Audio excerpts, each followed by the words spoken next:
Imagine waking up one day and realizing that the person you thought you were was never real.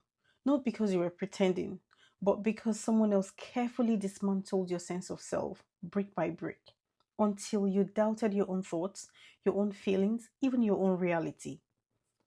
That is the devastation of gaslighting. And here is the powerful truth: just as your identity was taken apart, you can rebuild it. And when you do, you emerge stronger, wiser, and unstoppable. You see, gaslighting is one of the most insidious forms of psychological manipulation. It leaves you questioning everything: your memory, your decisions, your self worth. And if you've experienced it, you'll know how disorienting it feels. You may even feel like a stranger in your own life, but I'm here to tell you that not only can you heal, you can reclaim the real you, the one that was buried beneath the lies and manipulation. Today, I walk you through how to rebuild your identity step by step, and by the time we are done, you'll feel a flicker of power inside of you begin to burn bright again. The first step to healing is to acknowledge that you were gaslighted, but not blame yourself for it. Gaslighters operate by making you doubt your reality. They twist facts, deny things they've said, make you feel like you're overreacting, and erode your trust in yourself. And because of this, it's common to feel like you should have seen it coming or been stronger. But let's clear that up right now. Gaslighting works precisely because it is designed to be invisible. It is not your fault. The only fault lies with the person who chooses to manipulate you. Healing begins when you stop internalizing their lies and start recognizing them for what they were: tactics of control. Say it with me: I was manipulated, but I am not broken. I was manipulated, but I am not broken. Step two of the most damaging effects of gaslighting is that it disconnects you from your own intuition. The voice inside you, the one that guided your decisions, was silenced, but it's still there. It just needs to be heard again. Start small. When making everyday choices: what to eat, what to wear, what music to play, pause and ask yourself, what do I truly want? If you feel indecisive, that's okay. Gaslighting forces you to constantly second guess yourself. So, this part of your healing will take time, but with practice, you will learn to trust yourself again. Journaling is an excellent tool for this.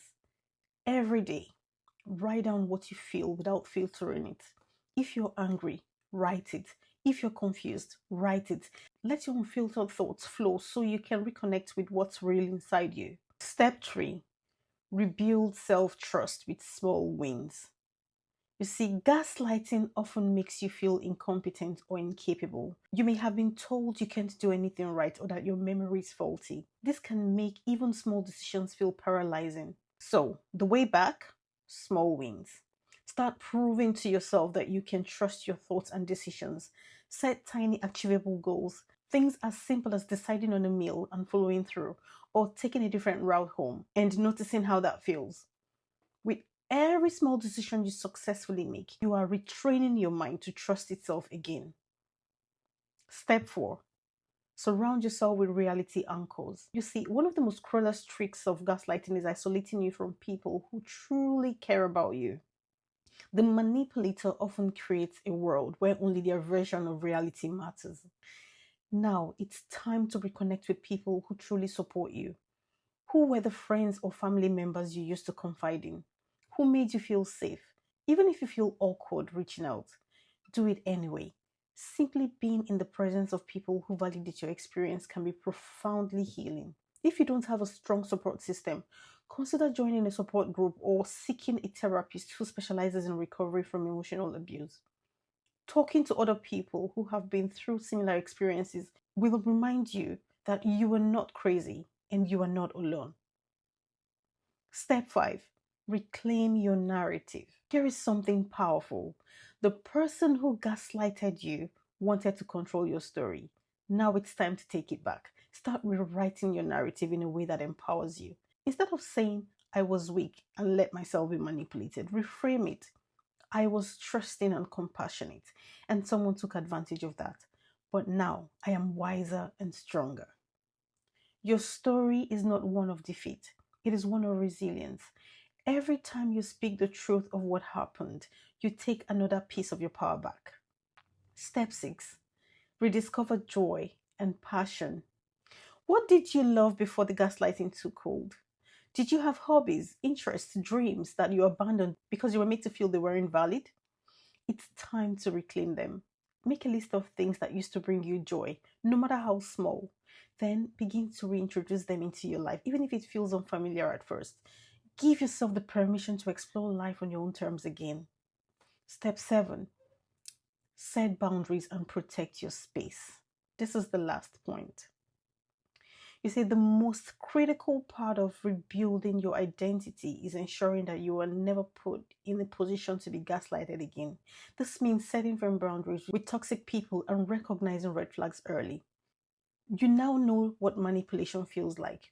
Use that knowledge as armor. If someone dismisses your feelings, tries to make you question your reality, or refuses to take accountability for their actions, walk away. You have fought too hard to let someone diminish you again. Rebuilding your identity after being gaslighted is not easy, but it's possible. And not just possible, it's inevitable if you choose it. You are stronger than the lies you were told. You are more powerful than the doubts that was placed in your mind. And you are capable of reclaiming your truth.